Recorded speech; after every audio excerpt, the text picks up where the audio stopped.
Von den brennenden Küsten Vietnams bis zu den tobenden Sanden des Persischen Golfs war der Flugzeugträger Kitty Hawk ein Symbol amerikanischer Macht.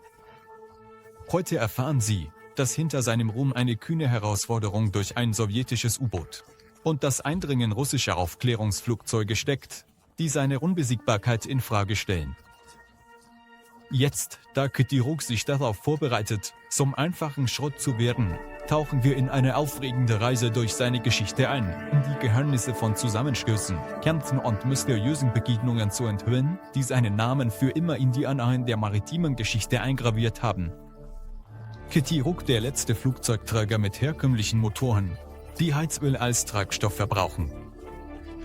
Das Schiff, das der US Navy diente, wurde nach dem Gebiet in North Carolina benannt, wo die Gebrüder Wright erstmals mit einem Flugzeug flogen. Es war der einzige amerikanische Flugzeugträger, der vorwärts in Japan stationiert war. Das Kriegsschiff wurde im Dezember 1956 von der New York Shipbuilding Corporation als erstes von 3 Flugzeugträgern der Klasse Kitty Hawk auf Kiel gelegt. Zu dieser Klasse gehörten auch die Kriegsschiffe America und Constellation. Er war der letzte dieser 3, der außer Dienst gestellt wurde. Der Flugzeugträger hatte Länge von 320 Metern und eine maximale Geschwindigkeit von 56 Kilometern pro Stunde. Die Besatzung bestand aus 4.582 Personen. Er war mit 4 Dampfkatapulten ausgestattet und konnte zwischen 80 und 90 Flugzeuge transportieren. Während seiner gesamten Karriere verlegte er die Luftstreitkräfte Amerikas rund um die Welt. Er unterschied sich auch von anderen Schiffen seiner Zeit durch einige neue Funktionen, darunter Aufzüge für die Besatzung, einen im Bug und einen im Heck. Der 3. Aufzug war dafür vorgesehen, hochrangige Offiziere zwischen den unteren Decks und der Brücke des Schiffes zu transportieren. Kitty Hawk wurde im Mai 1960 zu Wasser gelassen und ein Jahr später in Dienst gestellt. Zuerst war er in Südamerika und dann vor der Küste Japans stationiert. Nach der Verlegung nach Südostasien während des Vietnamkriegs und einer Modifikation, die ihn in einen Mehrzweckflugzeugträger verwandelte, verbrachte Kitty Hawk den Rest der 1970er Jahre im westlichen Pazifik, um vietnamesische Flüchtlinge aufzunehmen und Unterstützung für Korea nach der Ermordung von Präsident Park Chung-hee zu leisten. Dann wurde er während der Geiselnahme in Iran ins Arabische Meer geschickt und diente bis zum Ende seiner Dienstzeit im Nahen Osten und im Pazifischen Ozean. Von 1998 bis 2008 war der Flugzeugträger auf einer Marinebasis in Japan stationiert. Außerdem hat Kitty Hawk im Laufe seiner Geschichte viele Prominente gesehen. Der Präsident der USA, John Kennedy, Nessie Sumatra und der Schriftsteller John Steinbeck waren nur einige der bekannten Persönlichkeiten, die seine Decks schmückten. Disney nutzte auch den Flugzeugträger für die Dreharbeiten des Films von 1966, Lieutenant Robin Crusoe, USA. In den letzten Jahren bevorzugt die Marine atomare Flugzeugträger, da sie keinen Heizöl benötigen und eine praktisch unbegrenzte Reichweite haben. Ein atomgetriebener Flugzeugträger kann sofort auslaufen, um einen internationalen Krisenherd zu bewältigen, ohne dass er zusätzlich Treibstoff tanken muss. Die Nutzung von Kernenergie verringert auch die Belastung der logistischen Unterstützung des Schiffes. Man kann Flugzeugträger betrachten und sich immer wieder über ihre Macht und Größe wundern. Sie sind von Natur aus dafür ausgelegt, Flugzeuge unterzubringen, was ausreichend Platz für einen sicheren Start und eine sichere Landung erfordert. Deshalb ist es nicht verwunderlich, dass solche Schiffe sowohl in ihrer Größe als auch in ihrem Preis beeindruckend sind. Im Jahr 2005 gab die Marine bekannt, dass der atomare Flugzeugträger George Washington die Kitty Hawk an den Stützpunkten der Marine in Japan ersetzen wird. Der Prozess der Außerdienststellung begann im Jahr 2008 und das Schiff wurde schließlich 2019 offiziell außer Dienst gestellt. Mehr als 2000 Menschen füllten den Hangar des Schiffes während der Zeremonie an seinem Ruhestandstag. Die US Navy verkaufte das Schiff, nachdem sie den Antrag der Kitty Hawk Veteranenvereinigung auf Umrüstung des Schiffes in ein Museum abgelehnt hatte. Die Vereinigung konnte nur etwa die Hälfte des Betrags sammeln, der für die Dekontamination des Schiffs und dessen Nutzung als Museum erforderlich ist. Die Behörden haben auf diese Bitte erklärt, dass nur Schiffe, die zur Verschrottung vorgesehen sind und als historisch bedeutend anerkannt werden, im Museum sein können. Weder frühere Verdienste noch die $5 Millionen, die von ehemaligen Seeleuten gesammelt wurden, konnten diese Widersprüche lösen. Nach den heutigen Preisen betrugen die Kosten für die Herstellung eines Flugzeugträgers $2,5 Milliarden. Auch Ende der 1980er Jahre wurde das Schiff im Rahmen eines Programms zur Verlängerung der Lebensdauer für 785 Millionen Dollar umfassend renoviert. Der Kitty Hawk wurde zu einem günstigen Preis von einem Cent an ein Unternehmen zur Metallverarbeitung verkauft. Für nur einen Cent erwarb das Unternehmen auch den amerikanischen Flugzeugträger John Kennedy. Der niedrige Preis spiegelt eine Reihe von Faktoren wider, einschließlich der Notwendigkeit, Schiffe um das südamerikanische Kap Horn zu schleppen, da die Schiffe zu groß sind, um den Panamakanal zu passieren. Die Kessel und Turbinen des riesigen Schiffes funktionieren nicht mehr, daher musste es mit Hilfe eines Schleppers bewegt werden. Und so kam das Kriegsschiff der US Navy, Kitty Hawk, im Sommer 2022 im Hafen von Brownsville nach einer epischen Reise von 25.750 Kilometern an. An diesem Ort endete seine heldenhafte Geschichte. Das Schiff wird zum Schrott verarbeitet. In den letzten Jahren seines Bestehens erhielt es den Spitznamen Scheißkätzchen wegen seines schlechten Zustands. Der begonnene Prozess der Entsorgung wird voraussichtlich 5 bis 10 Jahre dauern und etwa 750 Millionen Dollar kosten. Haben Sie ständig Ölverlust? Natürlich, denn das passiert unvermeidlich mit jedem Auto. Aber wir wissen, wie man das Problem löst. Vergessen Sie gewöhnliche Spülungen. Der Mechaniker Valera kämpft nicht gegen die Folgen, sondern gegen die Ursache des Ölverbrennens. Er befreit die Kolbenrinne und die Ölablasskanäle von Ablagerungen. Darüber hinaus ist es absolut unbedenklich für den Motor Ihres Autos. Besiegen Sie den Ruß in nur 25 Minuten.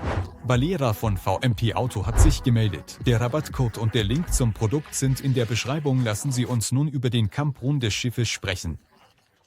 Seit Anfang der 1960er Jahre und während des gesamten Jahrzehnts war die Kitty Hawk eine Stütze der US-Streitkräfte vor der Küste Vietnams. Manchmal führten seine Flugzeuge über 100 Kampfeinsätze pro Tag über diesem Land durch. In seinem ersten Kampfeinsatz im Jahr 1961 nahm der Flugzeugträger 2 Geschwader der Jagdflugzeuge Crusader an Bord. Ein Geschwader der leichten Sturzkampfflugzeuge Skyhawk, der propellergetriebenen leichten Sturzkampfflugzeuge Skyrider und der schweren Sturzkampfflugzeuge Skywarrior sowie Einheiten von Langstreckenaufklärungsflugzeugen Tracer, Aufklärungsflugzeugen und Hubschraubern Retriever zum Schutz der Flugzeuge. In jenen glorreichen Jahren erhielt das Schiff und sein Flugzeugträger eine Präsidentschaftsauszeichnung für herausragenden Heldenmut bei den Einsätzen in Vietnam. Er wurde im Frühjahr 1968 aus dem Ozeanbereich Südvietnams während des Angriffs der Widerstandskräfte abgezogen. Die Verluste von Piloten von diesem Flugzeugträger während der militärischen Angriffe auf das Gebiet von Vietnam sind erheblich gestiegen und erreichen mehrere Dutzend. Einigen von ihnen musste bis 1973 die Gefangenschaft ertragen werden. Dennoch erfüllte der Rettungsdienst seine Aufgaben einwandfrei und präzise. Im Jahr 1972, als er vor der Küste Nordvietnams war, eskalierte die Rassenanspannung an Bord des Schiffes zu Unruhen, bei denen bis zu 60 Matrosen verletzt wurden. Der Kongress der USA wird dies später als ein trauriges Kapitel in der Geschichte der Marine bezeichnen. Zu dieser Zeit brachen an Bord des Schiffes rassistische Unruhen vor dem Hintergrund wachsender Spannungen aus. Die Gründe für den Vorfall sind unklar. Einige sagen, dass es begann, als gegen schwarze Matrosen ein Verfahren wegen einer Schlägerei in einer philippinischen Bar in der Nacht vor der Abfahrt eingeleitet wurde. Aber andere Versionen deuten darauf hin, dass alles begann, nachdem einem schwarzen Matrosen beim Mittagessen ein zusätzliches Sandwich verweigert wurde, während einem weißen Matrosen eines gegeben wurde. Nein, in jedem Fall war das Aufeinandertreffen brutal. Die Kampfhandlungen breiteten sich schnell über das gesamte Schiff aus. Schwarze und weiße Banden streiften über die Decks und griffen sich gegenseitig mit Fäusten, Ketten, Schraubenschlüsseln und Rohren an. Die Untersuchung des Vorfalls vertrat die Auffassung, dass der Aufstand aus unprovozierten Angriffen einer sehr kleinen Anzahl von Seeleuten bestand.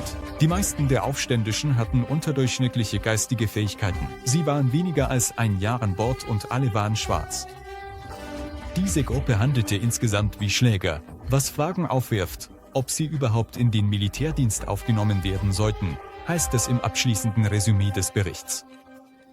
Zu Beginn der 1990er Jahre unterstützte der Flugzeugträger die militärischen Aktionen der USA in Somalia. Jahrzehnte später, zu Beginn der 2000er Jahre, stellte er eine wichtige Startbasis für Operationen während des Irakkriegs dar, der damals von Saddam Hussein regiert wurde, und wo er nicht überall war, einschließlich der Teilnahme seiner Luftfahrt an Einsätzen in Afghanistan.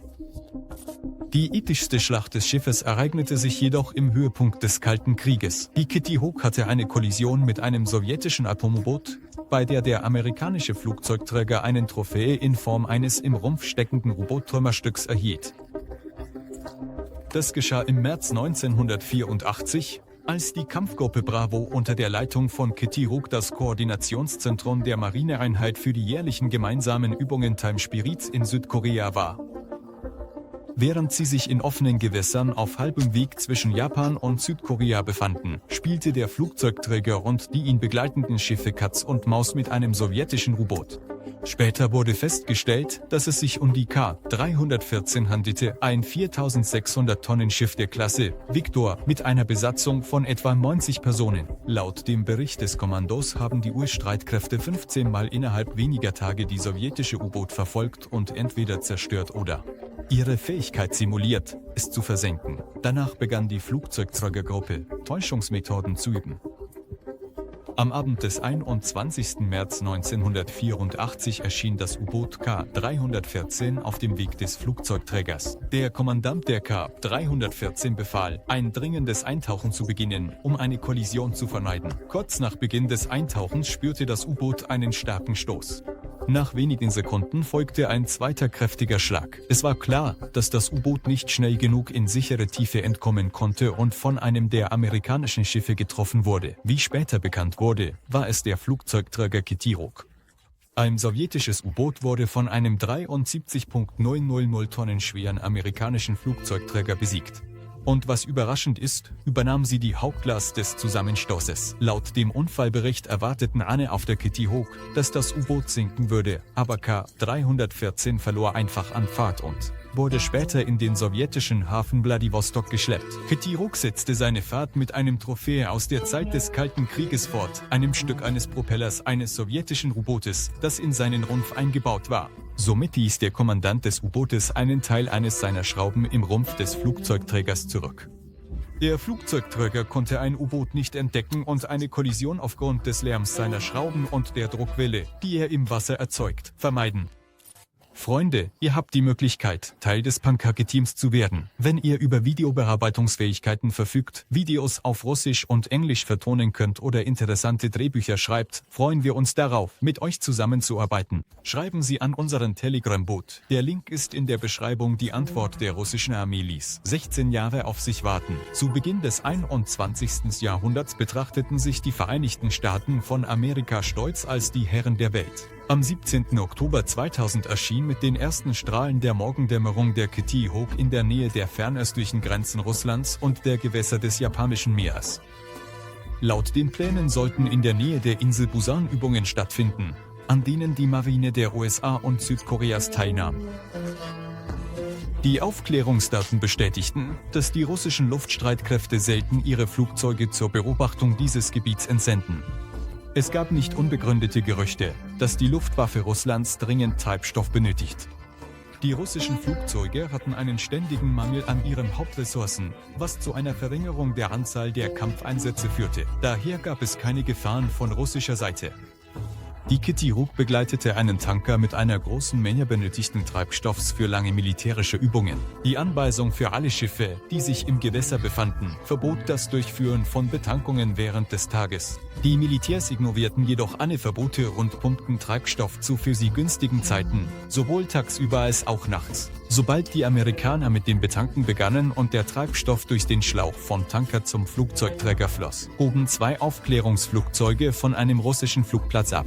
Mit der maximal zulässigen Geschwindigkeit flogen sie in Richtung der Eindringlinge. 2 Flugzeuge wurden von den leistungsstarken Su-27 Jagdflugzeugen gedeckt. Es war ein Fehler, das militärische Potenzial Russlands und seines Aufklärungsflugzeugs Il-38 zu unterschätzen. Die bemerkte die unrechtmäßigen Handlungen der Amerikaner und Pilot berichtete dem Kommando. Die von diesem Flugzeug gesammelten Aufklärungsdaten ermöglichten die Entwicklung eines Plans zur Beseitigung des Flugzeugträgers Kitty Hawk. Die Amerikaner waren entsetzt, als sie russische Flugzeuge über ihren Köpfen sahen. Zunächst begannen sie, die Schläuche abzureißen, durch die der Treibstoff auf den Flugzeugträger Kitty Hawk gelangte, möglicherweise um eine Explosion zu vermeiden. Sie beeilten sich auch, das Deck für den Start ihrer eigenen Flugzeuge freizumachen.